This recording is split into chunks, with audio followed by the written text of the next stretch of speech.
Hello and good afternoon to you, wherever you're social distancing at the moment, and welcome to this TARGETjobs AMA webinar. We are doing an Ask Me Anything Careers Questions session. So I'm going to introduce you to the panel of editors in a minute, but I just want to set the basic rules for the session. If you look at the little pane on the right of the videos, you have a question pane. And what I ask is that if you do want to ask a question, please upvote it in the little feed, and we will answer the ones with the most upvotes. We have had a number of you submit questions ahead of time. Thank you very much. We appreciate you taking the time to do that. We will start by trying to address as many of those as we can. If you have a follow-up, or if you see that someone else has asked a follow-up, please upvote that to the top of the list so that we see it, because some of them we thought might need a little bit of clarification later down the line. My name is Matt. I'm the editor for TARGETjobs Law, and I'm an editor with TARGETjobs as a whole. I'm just going to introduce you to Emily, Siobhan, and Rachel. I'm going to let them introduce themselves, and I'm going to go clockwise on my screen. They're going to tell you a little bit about what they do and some of their areas of expertise. So I'm going to start with Emily. Please tell us about yourself. Hi, I'm Emily. I'm a content editor at TARGETjobs, and I've been working at TARGETjobs for about 3.5 years now, after starting out as a trainee editor. We all kind of focus on different career sectors, and I mainly focus on the media, journalism and publishing, financial services and investment banking sections. And I've also been working on some more general careers advice content. So recently I've just uploaded some new articles on job offers, so you can check them out. Thanks very much, Emily. And Siobhan. Hi, I'm Siobhan. I'm also an editor for TARGETjobs. So I've done editing and writing for the career planning section, and also look after the healthcare, sales, retail and public service, charity and social work job sectors. I'm also currently assisting on the UK 300 publication, which showcases the 300 most popular graduate employers and gives advice for how you can go about getting a job with them. Thank you very much, Siobhan. And Rachel. Good afternoon. Yeah, I'm Rachel. I'm an editor at TARGETjobs as well. I've been with TARGETjobs for over 5 years now, and my sectors are engineering, science and IT. On top of that, I help out the events team at TARGETjobs running the events that we run for students, and I also look after screening CVs and interviewing, so hopefully I can bring some of that knowledge to the table today. Thank you very much to you all. And we have an absolute plethora of expertise here from a number of different sectors. And no matter what their experience is and what their background is, they're also spending all their time speaking to employers. So they're always learning about the recruitment process. So hopefully we're going to have some good answers today. So I'm going to look at the questions that came to us initially. You're going to open this up for a little bit of a free-for-all. And I think we had a number that were connected to CVs.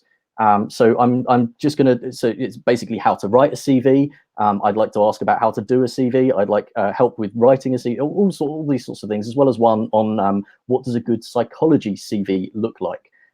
So we're going to try and cover some of these off straight away. And the first one really is how to write a CV. So let's start at the very beginning.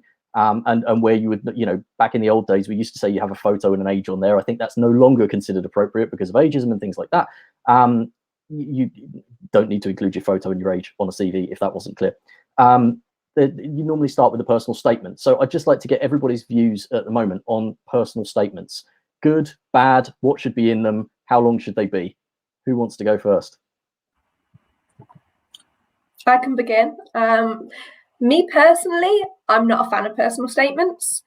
I think a lot of that comes from my experience of screening CVs, and they're so easy to get wrong. And with them being the first thing you see on the CV, if you've got it wrong, it immediately puts them off. And what I mean when I say got it wrong, people tend to say the same thing, unsubstantiated claims that I'm a motivated and hardworking student. Everybody will say they're that. You're not going to admit to not being hardworking. It's not specific. I've seen some that are far too long. So, for example, I would say no more than 2 sentences, a couple of lines, if you are going to include one. But they're just, for me, they're too easy to get it wrong. And I think especially if you're attaching a covering letter, I think your covering letter does the job. Perhaps if you're not able to attach a covering letter to the CV, then maybe you want a short personal statement that very quickly does what a covering letter would do in terms of saying what you're looking for in your career and your key experience. But for me, no, but I will see what the other people think. So I'd agree with Rachel too. I think a careers advisor told one of the TARGETjobs editors that in 4 years of reviewing student CVs, he's seen fewer than 10 good statements. So it's very hard to make a good statement, to create a good statement, and to have the experience behind you to make sure that your statement sets yourself apart from other candidates, because that's what you really are looking to do if you add a personal statement. And often it's good for people with more experience because they can sort of set themselves apart. But if the personal statement shows that actually you're just like every other candidate because you're saying the generic things, then actually it can be it can do more harm than good, I'd say. Emily, are we completely unanimous on the personal statement? Yeah, I'd say the same. I think at graduate level, it isn't really setting you apart from the others. I think where personal statements are quite useful is if you're a more experienced candidate and you have like specific skills that you can offer, or something specific that you're looking for in a job. Like if you're looking for a particular type of role and you're submitting it to a recruitment agency, for example, especially when you can't submit a covering letter as well. But yeah, generally, unless there's something really specific to you that you can add, I would avoid it. Yeah, I'm going to join in on this one as well and say, you know, it's because it will normally go at the top of your CV and it'll be one of the first things that the recruiter reads out to you. So if it is going to be that I'm a very dynamic individual and I have a great sense of humor, you have to imagine if you get a recruiter who isn't going to be your super friendly, super nice, they usually are. But if you do get someone who's going to read that out in a slightly sarky tone of voice and question you on it, that's what you have to be ready for. Is it, oh, so you're a dynamic individual with a great sense of humor? Tell us a joke then. You know, like you don't want to end up with that kind of opportunity for someone to get a negative impression at the very beginning of an interview. And as everybody's already said, you need something unique on there if you're going to do it. Being dynamic, being motivated, you know, having this or that. If you, I don't know, if you've had some kind of experience that is truly unique, you know, oh well, I interned at Capitol Hill in the US, or you know, when I was out working with peacekeepers in the Middle East, something like that maybe would be interesting to have in a personal statement if applicable to the job, obviously, because it is likely to be unique. Not everybody's going to have that. But if it's something like you're mentioning your degree or your academic studies that everybody is, if it's a graduate level role, everybody is going to have done, everybody is going to have a grade in, or even if it's just sort of generic, you know, I'm really motivated type stuff, it isn't going to go very far. Okay, no, I think that's all really useful. Good. So we have abandoned the personal statement unless you are really a standout person. Our CV is looking a little bit empty at the moment. Let's start with the next thing. And this should be different for everybody. But what would we say is the next thing that you want to have on your CV? What are the basics? Let's run us through it. Well, I mean, we touched on basic information in terms of you don't need a photo, and also you don't need to write curriculum vitae at the top of your page. Simple staples like that. You know, you just need your basic contact details. For me, then at this level, I would probably go into education because it's the most. You're a graduate or you're a university student at this stage, I would say that would be the next thing for me. But feel free to disagree. I think what's important is you make it work for you. You know, there are set sections that, yes, you should add on your CV. You should have education. You should have work experience. Which one comes first? What works for you? Yes, I am going to disagree with you in just a second because that's what I do best. But at the same time, you know, there are things that, you know, you obviously need your contact information. You want an address where you can have mail that will reach you. You know, if you're living away from home, you maybe don't necessarily want your parents' address if they're going to send contracts or anything else that they might need to send correspondence to. So you need to have a valid mailing address, a valid telephone number. Usually it will be your mobile number. You may wish to consider social media depending on the role that you're going for as well. So if you are looking at marketing or media or anything that has an audience or will require engagement with customers, the public, and you have an acceptable Twitter feed, one that isn't just, you know, trolling US presidents or something like that, then you may want to include that on your CV and you know, just to give them an idea of who you are and how you interact with different communities. Obviously, if the interactions are a little bit more personal, maybe not appropriate for the workplace, you lock down your social media and don't put it on your CV and make sure that you are not publicly visible if someone puts your name into Google. So name, address, telephone number, email address, and social media obviously need to go on there. I'm going to disagree with Rachel, depending on the role that you're going for, whether you, yes, you're right. Academia is likely to be the most of your experience if you are at graduate level. Depending on the role that you're going for, that may be more or less important. So just as an example, when I graduated in journalism, and they want to see experience, and that always goes at the top. Your degree is a footnote.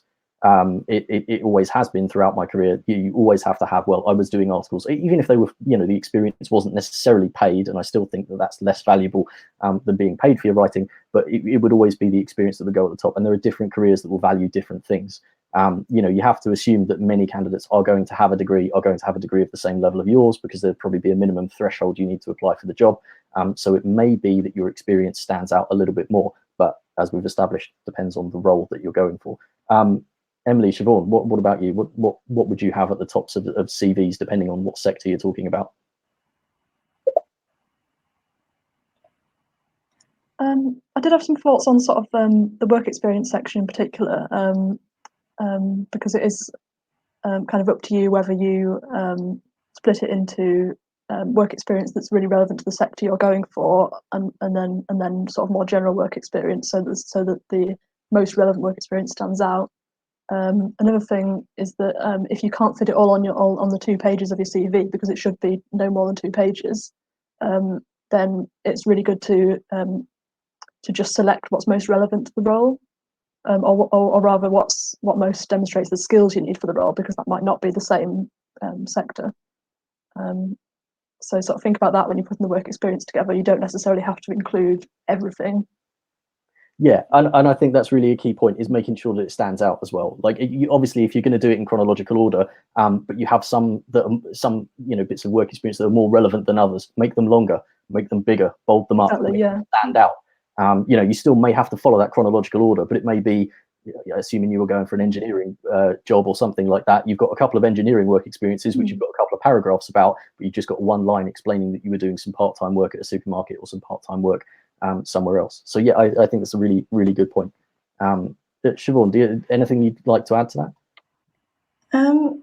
I think I'd just sort of like to reiterate like what sort of agree with what Emily said, but also I think that on the TARGETjobs website we sort of have different advice on like sort of skills-based CVs, chronological CVs, and then we sort of mentioned that you can sort of have a hybrid approach between the two. So again, I think it's just making sure that you choose the format that works best for you and the role. But yeah, just like sort of ultimately knowing that you're trying to clearly and succinctly state that you've got the correct skills and knowledge for the position and evidence those. So yeah. Thanks. Yeah, getting your priorities in order is making sure you know what you're going for and what type of CV is going to be appropriate. And as Siobhan said, I think my colleague got some links as well that she'll be dropping into the question boxes or into the chat on the right-hand side to our different CV articles, which can give you an overview of how to put together these things. And Emily mentioned already that there's something else that I want to disagree with. As I say, it's what I do best. 2 pages for a CV. Which is absolutely right. 2 pages is kind of the standard length. They say you shouldn't go beyond 2 pages. But particularly if you're early career, I would say that 1 page might serve you better. And it's something that I have seen senior professionals who can keep it to a page. You might have to change the formatting. Maybe you don't get to bullet point every single thing that you did at every single job. Maybe you just have to have 2 sentences for every single job. Or every single piece of work experience, or every single skill. But if you can narrow that down and keep it to a page, it means that someone is more likely to get to the end of it. And that's really what you want at the end of the day, is for them to absorb as much as they can in as short a space of time, because that's how they're thinking, right? Like, well, we've got 1,000 candidates. I need to whiz through these as quickly as possible. Get through page 1, right? I'm not going to do page 2. I haven't got time. Next one. If you've got it on the page, it makes life a lot easier. So yes, I have to admit, I completely agree with Matt on that one. I am a fan of the 1-page CV. Obviously, it's not always possible. Sometimes you will need 2 pages, that's okay. But for me now, even now, 5 years into my career, I would still lean towards a 1-page CV. But a lot of it's personal preference in terms of design, layout, what looks fun, what looks modern. But yeah, one page. And for example, I want to move back a bit to education and why one page is enough. You don't need to list all of your modules. You don't need to list everything you've done in your degree, because a lot of the time it will not be relevant. Sometimes it might be. For example, I mentioned my sectors are IT, engineering. There are some examples of you might want to mention specific modules that you've done if they're relevant to the role you're applying to, but you certainly don't need to list everyone. And that's one way in which you can condense it down and make sure there's more space for other more interesting things for the recruiter to read about you. Absolutely. And like you say, a few years in, I'm 25 years into my working life, and I'm still on a one-page CV. And you keep page 2 if you need it for work samples and things like that. The only time I can see modules being relevant is if you're going for a researcher position, or you're going to do anything that's very highly academic, where they're actually going to want to see your modules and your grades. I know there are some public sector institutions who will always ask you for every single exam you've undertaken and the grades that you got in them. And that's not just in the UK, that's abroad as well. So it can be, I've seen very heavily academic CVs are very, very eye-watering to read, because it is, sometimes if you spent, 10 years in academia taking exams and getting qualifications, you've got a long list, which you couldn't even bullet point. It would take up 5 pages. Okay, so I'm going to look, so I think we've got some questions coming in. I'm looking for a placement now. I don't have any special or unique work experience. How can I write my CV more attractively? So if you don't have any special or unique work experience, you're looking for a placement, how can you make your CV more attractive? I'll open it up to the panel. I'm interested in the definition special or unique there, because you don't need to have done something that nobody else has done. When I applied for this job, I mainly talked about my Saturday job at a stationery store. That's nothing out of this world, but the skills I had from it were relevant, were important. And that's another thing Emily talked earlier about having separate sections for relevant work experience, other work experience. I would discourage you from using those headings, because it can sound like other isn't important, and that's not true. You don't have to have experience in the sector you're applying to make your CV look attractive. It's about the transferable skills you've gained from maybe part-time jobs, maybe volunteering, maybe your extracurricular activities. There's so many things that you can draw on to, maybe you've done online courses that you'd like to flag up on your CV. Work experience, formal work experience is just one thing you can add to your CV. I'd agree with Rachel there. I think it's about sort of looking at what you have done and finding where you've got those transferable skills, like Rachel said, and making sure that it's clear that you know what you gained from each experience, and that you made the most of each experience. So I've talked to recruiters in sales, and they say that a lot of people just tend to forget about the fact that they have had experience that's linked to sales, but not mention the fact that they had a pub job, and maybe they managed to sort of sell an alcohol that wasn't doing so well or something like that. And I think it's about sort of noticing and identifying where you've gained the skills that you need, and clearly explaining that experience provided you with those skills and aptitudes. Yeah, and in the case of that question, I'd say if you're looking for a placement or a graduate job or something like that, if you've started finding vacancies, then look at what skills they're actually looking for the roles that you want to go for, and then kind of take it back from that and think, where have I gained these skills? And it can be from any area of your life, like you say, volunteering, extracurriculars. I absolutely, and it's we talk a lot at a placement level. You're not expected to have been working in some role for a year or longer. It can be from your extracurricular activities. It could be just from a simple part-time work experience that you've done at the moment. And this is something that we've kind of been actively talking a lot more about because of the pandemic. It can be things you do at home. So if you're looking at a placement, they're saying we want real problem solvers. What have you been doing that's been problem solving? And that doesn't necessarily need to be work. It doesn't necessarily need to be extracurricular. That could just be in your home. My computer broke down. I needed to get onto classes. That's a problem that you solved. Put problem solving as a skill on your CV. You can use that example, use the STAR method. And if you want to know more about that, you can, if you put into Google STAR method target jobs, it will take you straight to one of the many articles that we've covered that on. But you can, it could be problem solving. My computer broke down. Communication skills. I have to help an elderly relative whose hearing has gone. And we need to get her shopping, and we need to find out whatever it is. You might have a personal experience that you can use as a skill that can go on your CV. And again, you're looking at the most relevant ones, the ones that are going to make most of the impact to the employer who's looking to hire you for this placement, are the things that you're going to want to have bolded up, written the most about, have the best examples for, and have it really visible on your CV. So yeah, thank you very much to you all. I think that's really sort of sensible suggestions there if you're going for a placement. I hope that answers your question. Please do feel free to follow up in the question bar. So we talked a little bit about CV, and hang on, we have a follow-up question. Why do you say not to include modules?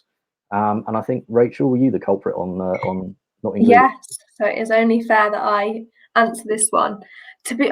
It's not a hard and fast rule. If there is a very valid reason to include your modules, go for it. But if I can give an example, okay, maybe you're applying for a role in marketing and your degree is in English.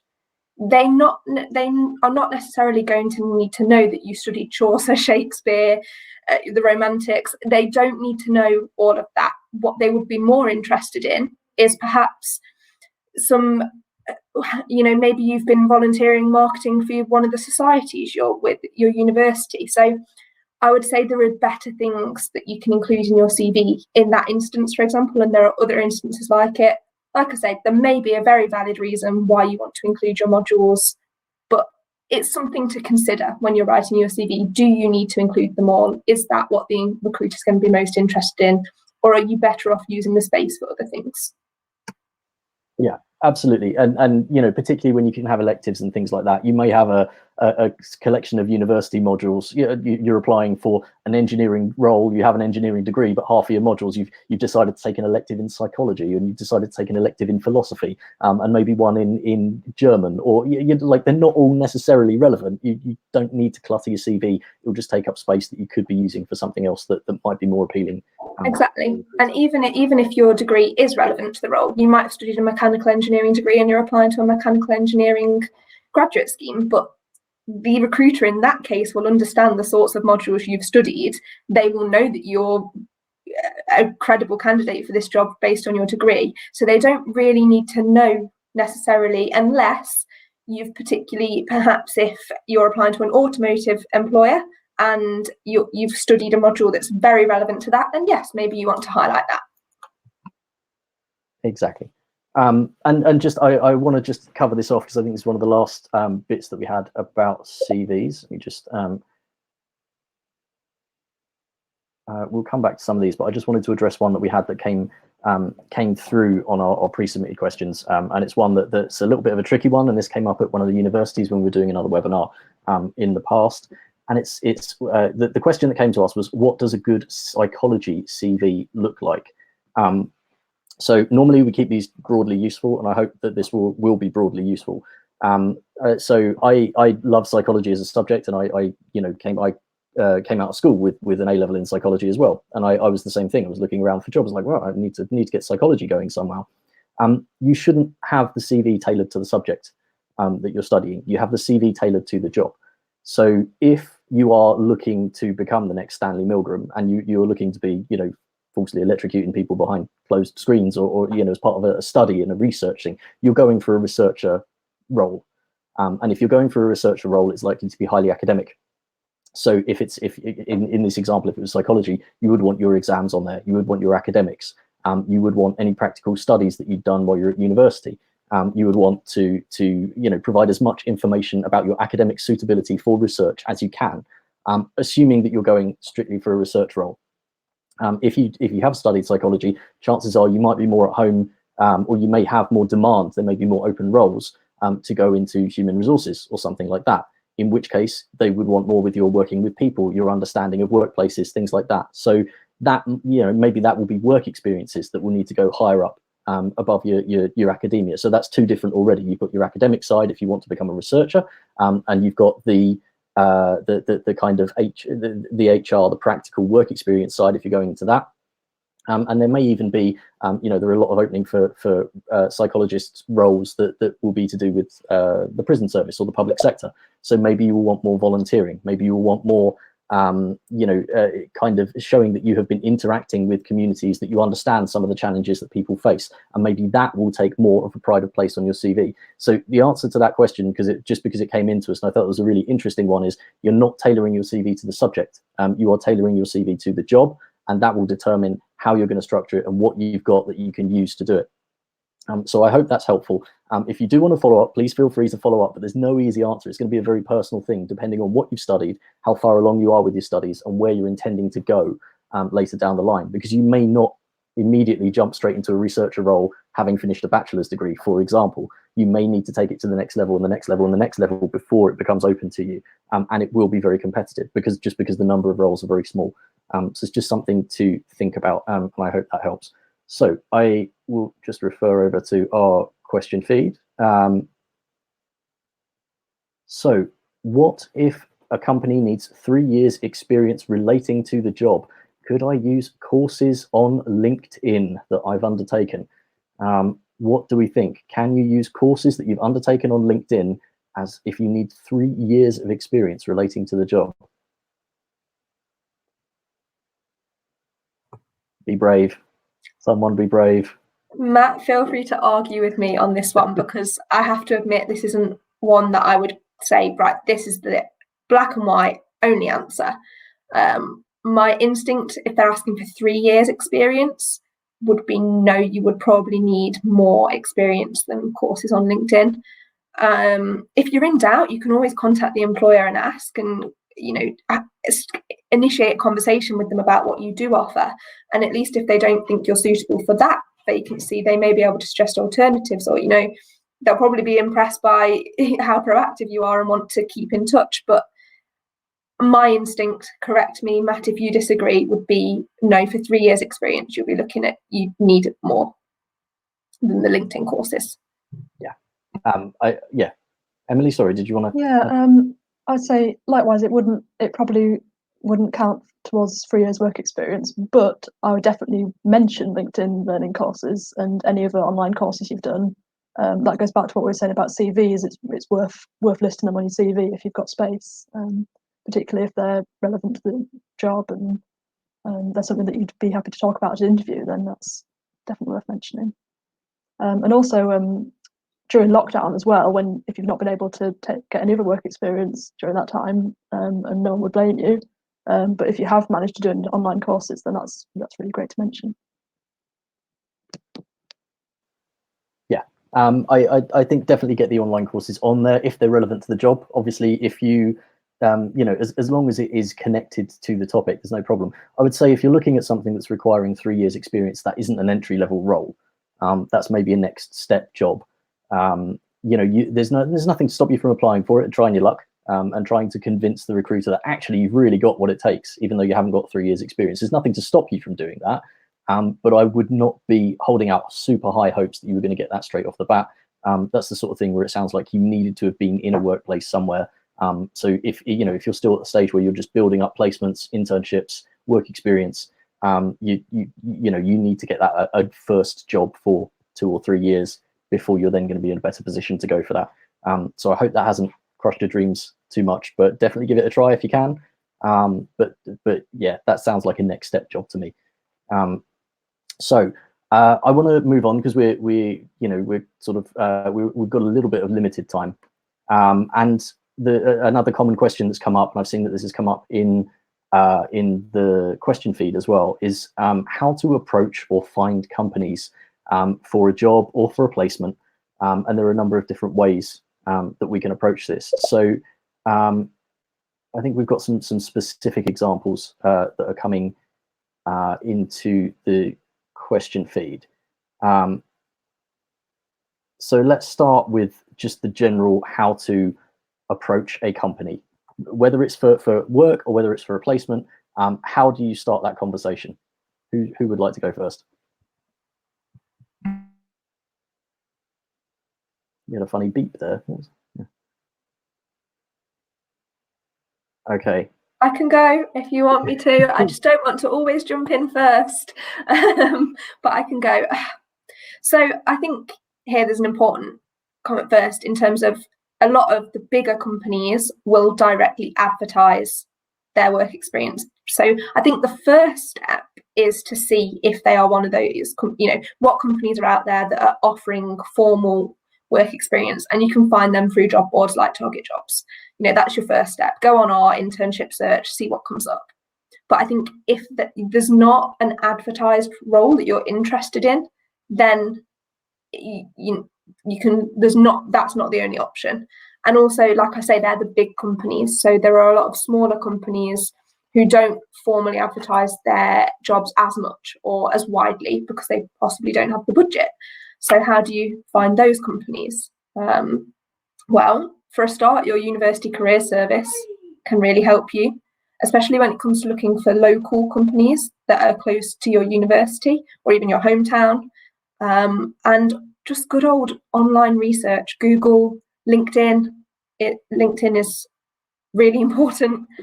And I'm going to say let other people speak, but there may also be speculative applications. But I'm going to pass on now, if that's okay.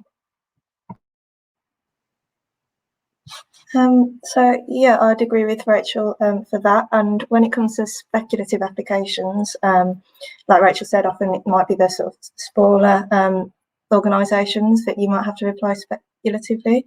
I'd warn against just emailing an employer straight away without having done your research, because if they have got some formal opportunities, you should definitely apply to those rather than applying speculatively, because then it looks like you haven't sort of done your research into the company.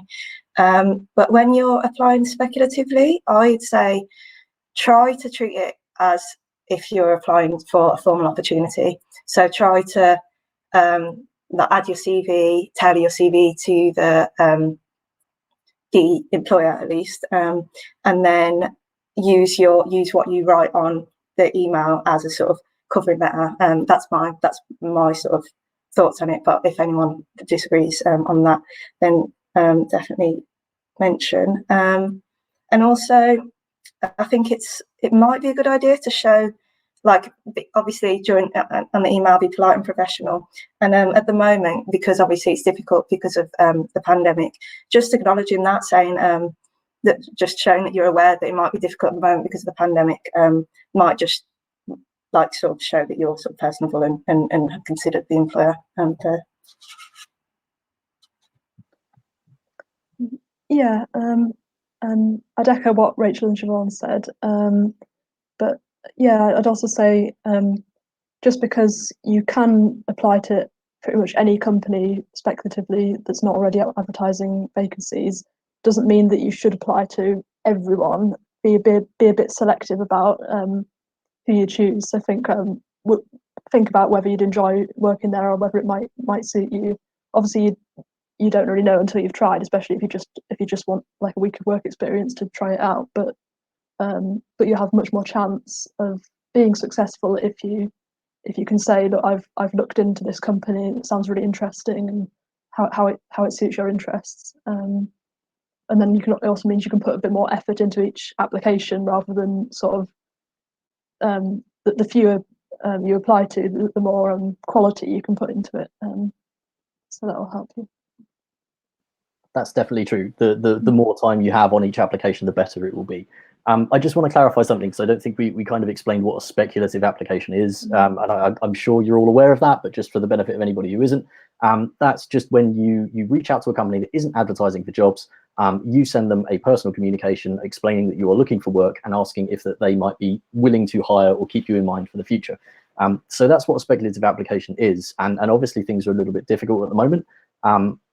So the way that I would see reaching out would be to possibly via LinkedIn, possibly via email, possibly by phoning up and asking who the named HR person is, and seeing if you can send your CV and covering letter over. And when you do these kind of brief little interactions, you always just explain who you are. Hello, I'm a student. I have this much experience. I'm really interested in a career in this, and I'm really interested in you because you've done your research and you know who they are and you're talking to them. I just wanted to see if you had any open roles, if you would consider taking me on for work experience or for a placement, whatever it is that you're looking for.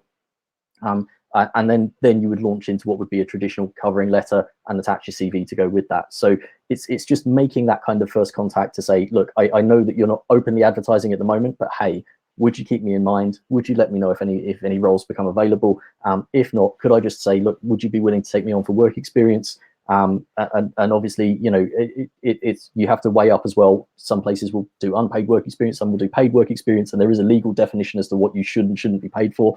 So look into that as well. We do have an article on TARGETjobs about that, unpaid work experience, so look it up and see what sort of result you get. And if nothing else, you might at least be able to get a little bit of feedback on your CV or something that will help you in future. So just to continue this topic, we have an extra question here.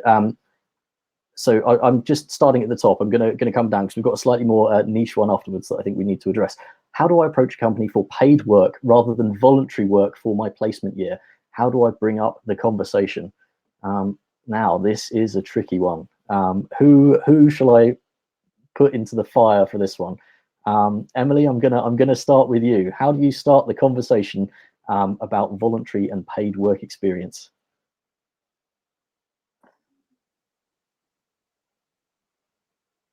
If you're not sure, you can phone a friend and we'll pass it on because it is a tricky question. Yeah, I mean, yeah, it really depends on the company. I mean, I think it is a tricky question. I think even I would struggle with having that conversation because particularly in the UK where people tend to be a little bit worried about talking about money and how do I ask for this and how do I ask for that. So when I've been working abroad, this isn't an issue. It's brought up at the interview stage. Right, are you okay with this money? Yes. No, got no concerns. Right, get out. You know, so here it feels a little bit taboo to talk about it. There is a legal difference.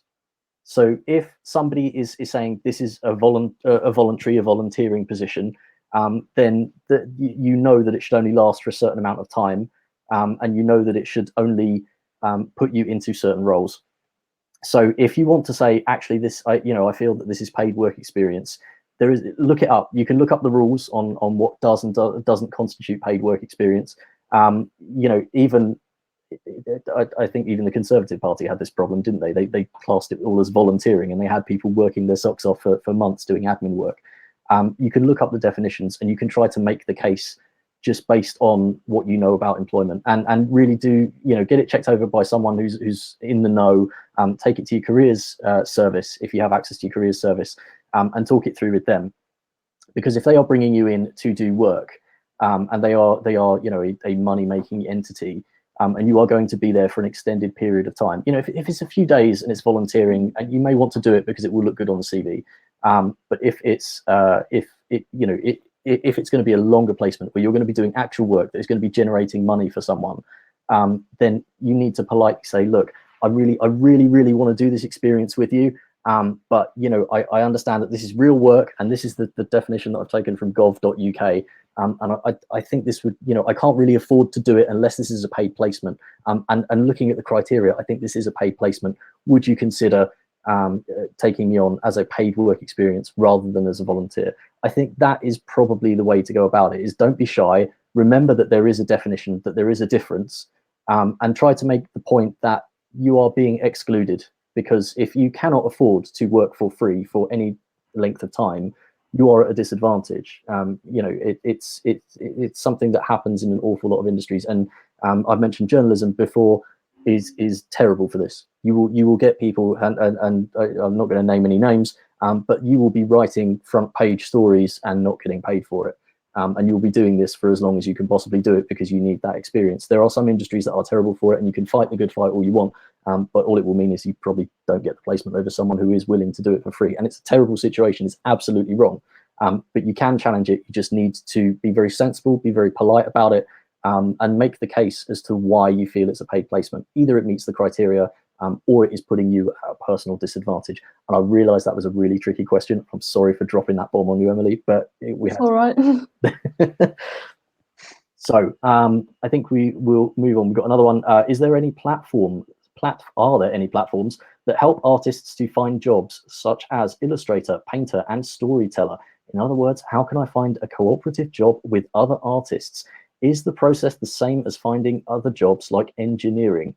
Okay, so does anyone want to try and stretch to this one? This is a little bit outside. This is more about a niche community than it is about a traditional job application.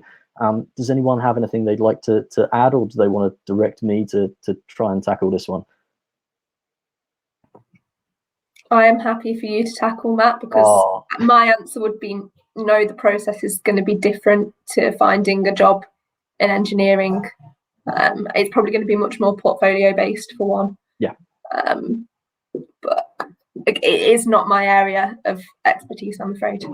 I'll okay, so I've been fielding the tricky ones because I've some limited experience with this. It won't be the same as a traditional job application. If you're looking to work as a collaborative, or you're looking to kind of you're probably in that if it's to do with artists, illustrator, you know, there are some places where you will be able to be taken on in the traditional way.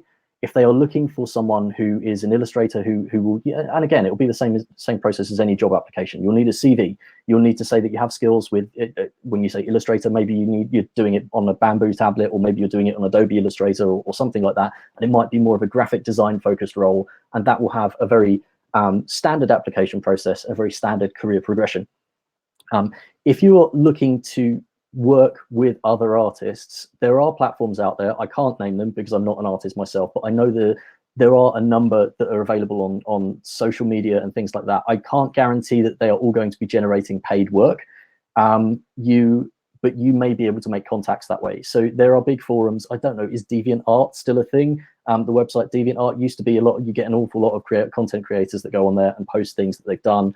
Sometimes they get commissions, sometimes they don't. The various social media, Facebook, Twitter, Reddit, whatever it might be, you do sometimes get people who are posting their artwork on there and they're looking to turn a profit from it. Sometimes they'll get invitations for collaboration. There are ways of doing that, but that's more of a freelance route. We do have articles on TARGETjobs about becoming a freelancer, so do Google that and look into that. But it's not, that's not the traditional way I would see you getting into a career.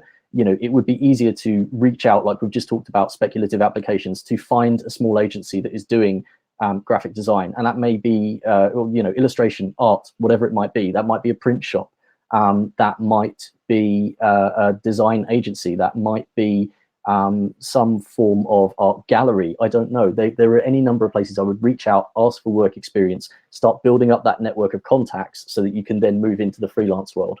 In the meantime, there are sites that will take your artwork. If you have some that you're willing to share, you will need a portfolio. You will need to be able to share that with potential employers. Get it hosted online. It makes it easier for people to access.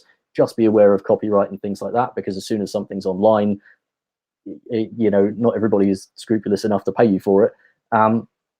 And try it that way. But it sounds like you're looking more at a freelance career, when I would say you need to build the network first. And generally, to do that, you need to have some experience working under the umbrella of an agency or of a shelter of some kind. I hope that helps. Not my expert subject, but that's just what I know from interactions with other freelancers, other creatives who've been in these kind of situations. You can do it, you can reach out, but you've got to be really proactive. You've got to be polite, start dropping people messages. I've seen your work, I really identify with it, I'd love to work with you, what can we do? And take it from there. So I hope that helps. We'll move down because we're still going through the questions. Please feel free to keep asking and keep posting in the question feed, but we'll keep working through the ones that came to us. And I think there's a couple that I really wanted to tackle, that I think our panel wanted to tackle. So I'm going to start with those a little bit out of order. And the first one, and I'm sorry, I'm going to bounce onto you again, Emily. I keep getting rejected from jobs. Do you have any tips? And I know you were quite keen to answer this one when we were talking about it earlier. Yeah, so I'm actually in the process of updating our content on how to deal with rejection and asking for feedback. So there'll be some new articles on that coming soon. But to kind of sum it up, the main thing would be really asking for feedback. Not all recruiters will be able to offer that. Sometimes when you get a rejection email, they'll say, unfortunately, we're not able to offer feedback to all candidates, especially if that's quite early in the process, because they'll have a huge volume of applications, so they won't be able to respond to everyone. But if they don't say that, it's definitely worth asking. Either phone them or email them. Don't just say, why didn't I get the job, but say sort of, could you offer me any feedback to improve future applications? Then they'll either sort of compile some feedback from different recruiters, or they might set up a call with you to talk through it. And then if you don't manage to get feedback from recruiters, or even if you do, just to get a second opinion, you can also use your careers service. So definitely CV reviews, practice interviews will be really helpful, just to see what it is that you could improve on. And it might not be necessarily anything you're doing wrong, but just something that you can sort of work on to do better next time. Particularly if you're getting rejected from job after job after job. If you ask for feedback every time, you'll be able to build up quite a lot of tips that you can then use to improve. Anyone else? I think they're really good points, and sort of what you said about sort of getting feedback from multiple after multiple interviews, I think is important, because you might start to see patterns emerging. Yeah, so exactly. you might sort of, there might be some feedback that you're given that's just basically something that went wrong, a little bit wrong on the day, or a bit more subjective. But then if you see a pattern emerge that every recruiter seems to say one particular thing, then you might sort of go to your career service and say, this is what I've been told. Is there any way you can help me to improve this, or just sort of search through Target Jobs articles and see if there's anything on that. But then the other thing I would also say is that try not to lose confidence. Like, being rejected for a job is disheartening, but it isn't personal or an attack on your character. So it might just be that someone else has more experience, that you'd be more suitable, that's suited to a role in like another type of company, or simply that the hour that they spent talking with you didn't run perfectly or smoothly. So yeah, like, a rejection after one job doesn't lower your chance of success in the next job interview. But if you take the time to reflect and then gain any feedback, as Emily said, then it could actually improve. You could actually improve in the next interview. So that's what I'd say. Thank you both. I think they're all really good points. And it's, the thing I would say as well, just to feed into what Emily was saying, is don't be afraid to call people up. Sometimes you will find, emails are easy to ignore. You delete, shuffle it into the junk, whatever you want to do. But you're on the phone with someone, suddenly they'll go, okay, right, well, I better make time for you, because you're clearly going to be a pain in the backside. So, don't be afraid to call people up. I think the harder thing is when you're getting rejections, when you're not getting feedback. And that really can be, particularly in this day and age where you can have all sorts of automated stuff going on behind the scenes that you're unaware of. That can be really, really disheartening, where you either don't get a message at all, you don't get any replies to emails, or you get that standard generic, thank you, candidate number 357, you were a candidate, goodbye. It doesn't really give you anything to work with. So career service is one place. Target Jobs, or like Siobhan was saying, look up articles, see if you can, but you should always be looking to improve. If you're getting a host of rejections and it's because you're sending out the same CV and an identical covering letter and identical information, ask yourself if that's the problem, because you shouldn't be sending out identical CVs and identical covering letters and getting loads of rejections back. You should not be sending out identical copy to people. So it needs to be tailored to each employer. And if you do have that around where you are tailoring it and you're using a similar approach, but you're tailoring your CV and covering letter and you're still getting rejections, you should always be asking, how can I improve? Even, if you're still doing the same thing and you're following the same methods and you're still getting the same results, change it up. What is it that you need to do to improve? You may have to ask a friend, you may have to contact, an employer on LinkedIn and say, look, I just can't get a job in this industry. Can you please just someone help me, mentor me a little bit to help me get through it? And just always try to make sure that each application is better than the last. Start adding to it. Start finding things that will make you more employable. Start getting that on there, so that at least you feel you're moving forward. Don't focus on the fact you've been rejected. Focus on how you're going to make it better every single time that you do it. I think that's the best thing that you can do, just to keep a good state of mind when you're getting regular rejections. But thank you both. I think there's some really, really good points. Okay, so I'm gonna dump this one on Rachel. This is another one that came through to us that I think is a particularly tricky one that Rachel offered some insights into earlier. That's how to get into a career that's daunting or intimidating. So Rachel, I'm going to leave you to take that away. Thank you. Yeah, so I think possibly one of the most important things to do here is pinpoint what it is that's daunting or intimidating, and then you can kind of find a way to solve that, hopefully. You know, is it because you don't particularly know anybody in the industry, you don't know what to expect, you don't know if you're going to have people to turn to? Well, one way you could maybe try to alleviate that is by online networking on LinkedIn. You know, make some connections in the industry, get to talking to them. And also when you join a company, you know, a lot of them have in place mentors, you'll have a manager, you'll have maybe fellow graduates, so there will be a community once you're there. So, you know, that's one way. Or, you know, maybe it's a really competitive industry and you're worried about getting in. Well, if you've got the grades, you've got, you know, if you meet the requirements, you meet the requirements. I think a little bit of self-belief there, to just know you can do it and have the confidence. Or maybe you're worried that you lack certain skills or experience. Well, then in that case, if it's daunting because you think, oh, maybe I'm not up to scratch in this area, or think of ways you can get up to scratch in that area. Maybe we've talked about online courses today. I think it's clear that we think they can help. That's one way. So I think have a little bit of a think about what's daunting you, and, you know, turn to other people, say, oh, I'm finding this a little bit intimidating, what do you think I could do? Get other people's suggestions, use them as a sounding board. They might just turn around and say, don't be silly, you've got this. And sometimes maybe you just need to hear that. Thanks, Rachel. I think that's true. It's either it's a state of mind and you need the confidence in order to get through it, or it's a physical lack on your CV and your skills, and you also need to get through it in a different way. You need to actually be practical about one, and you need to you know, boost yourself by talking to people and getting through it however you need to get through it on the other. Sorry, Siobhan, you were going to say something. Yeah, just I think what Rachel said was really important.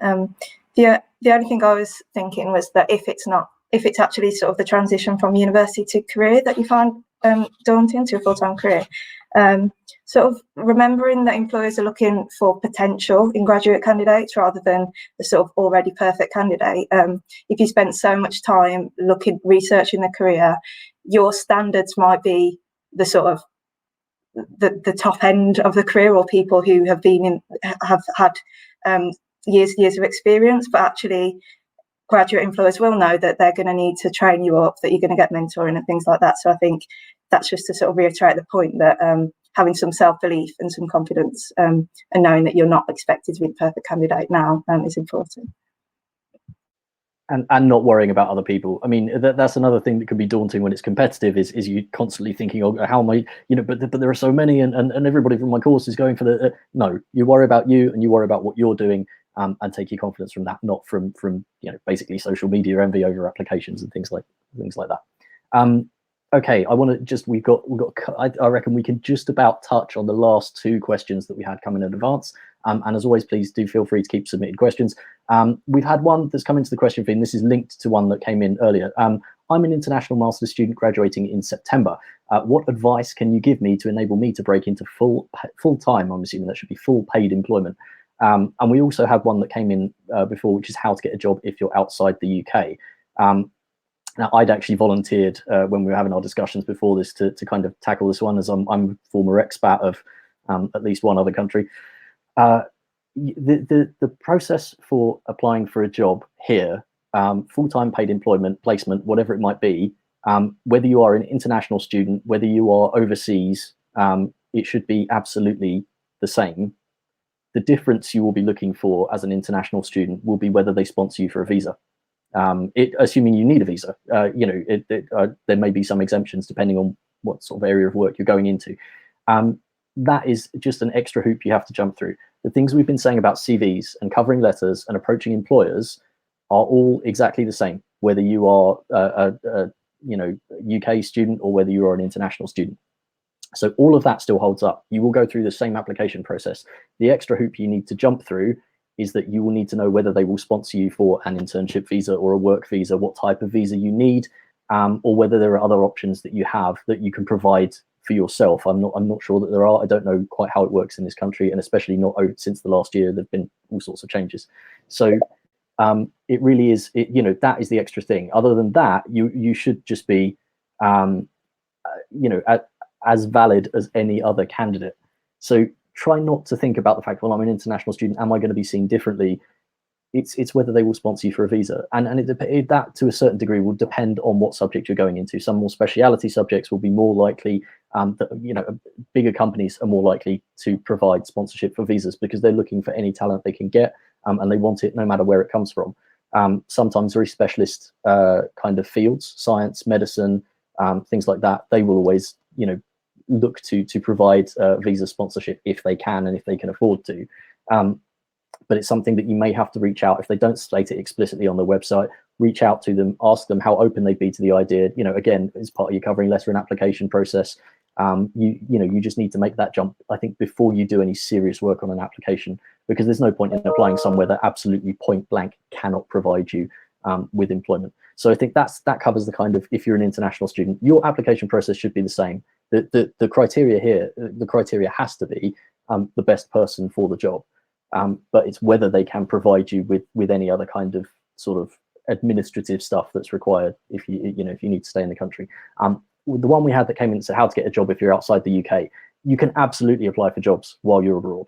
I've done it. I know plenty of other people who have done it. It's easy to do. It's exactly the same thing. The internet is a wonderful thing. It has transformed our lives. You can apply from wherever you are. The difficulty will come if they want, I've had things where they've said, well, we'll do the interview by Skype. I knew I was coming back into the country. They said, we'll do the interview by Skype. And the connection was so bad because it was 10,000 miles apart. We couldn't understand each other, but they invited me in person. So the thing is when they want to see you in person, can you make that journey? Because that's the thing that may put you lower down the list. Or if you need to be interviewed at really inconvenient times, and it may be inconvenient for them because you're saying, well, no, can you not do 7 o'clock at night? Or it may be inconvenient for you where they're saying, well, can you, you need to come online at 2 a.m. And you bedhead and everything else. So you're like, where am I? Who are you? So there are little caveats to it, but there's absolutely nothing to stop you applying for a job if you're outside the UK. It's just that when you get to the stages where they might want to see you in person, or you need to provide some material that needs to be in hard copy, that's where you might fall down. But definitely since the pandemic, this should be an awful lot easier to do. Everybody is working remotely. Everybody is applying for things remotely. Do not worry about it. So yeah, that was my take, just because I've been applying for jobs in different countries back and forth in my past life. So I totally understand, how it can be a bit intimidating, but there's really nothing to worry about. There should not be any real difference in the application processes. There are just some extra hoops if you are international, or if you if you're outside the country when you want to apply for a job. So I hope that helps. Do let us know. Please send us any follow-up questions if you want. We were going to go into interview questions, but I think that might require an entire whole other AMA because we are running out of time. There's just one more in the question feed that I want to put to the panel. I see there's a follow-up on the international masters. Yes, you need a visa. So you need to find a company that will sponsor you for a visa. So reach out to them. Polite message on LinkedIn. Hello, I'm really interested, got the skills, really want to apply for a job. Will you sponsor me for a visa? Are there any options you consider? Talk to them, talk to the company before you go through all that hard work and application and assessment centers. Don't get to the end of the process and go, well, you're going to give me a visa, right? Definitely just make sure that they do it. Make sure it's something they offer. I hope that helps. Brilliant. So I'm the last question we've got, and I'm going to whiz through, is we're going to answer this in just one or 2 minutes. I'm still not completely sure about what career choice I want to make. What can I do to narrow down my options and select a career that will suit me best? How do I know whether a career choice will suit me? This is a very, very common question, and I'm hoping any one of you should be able to answer it. Please, Target Jobs editors, help with career choices. Find out as much as you can about the different careers, whether that's talking to people, getting experience in that area. The only way to, and you never know for sure, you might think you've picked the right one, you go into it, you don't like it, you might want to change your mind, which you can do. But to help alleviate your concerns, to feel as confident as you can in your career choice, talk to people doing that career, find out what it's like, find out if you think it's going to match your skills, give it a go, test the waters. I'm passing on to Emily and Siobhan, so they've got some time. Sorry, go on, Emily. Yeah, exactly what Rachel said, but also maybe think, if you have done any work experience in the past, was there anything about that that you really enjoyed and you thought, oh, I'd love to be doing this every day? And think, maybe are there any careers relating, maybe not in exactly the same type of organisation, but any careers that have similar kind of activities or skills that might suit you? I'd agree with those 2 points, and I think sort of knowing your priorities when it comes to a job is really important. So sort of knowing whether it's the pay that you're looking for, whether it's the getting a company that sort of matches your values, thinking about sort of what sort of environment you want to work in, things like that. Just sort of get to know yourself and then match yourself to the job, I'd say. Thank you very much. I think that's a really good note to end on. You know, what makes you happy? What are you passionate about? What skills do you have? What qualifications do you have? And if none of that matters and you just want a lot of money, then just go with the thing that earns you a lot of money. Okay, I think thank you very much to Siobhan, Rachel, and Emily for joining us for this AMA. This was a little bit of an experiment for us, and I hope you found it useful. Please do feel free to drop us any feedback in the chat of the questions, because we're just about to close up for the day. I just want, so if just I'm not sure when the next webinar is, but I will hopefully, if you go to the TARGETjobs employability webinars page, you should be able to see a listing of everything that's coming up next time. One more big thank you to the panel, and I hope this was useful, and we'll hopefully see you all in the next one. Bye-bye.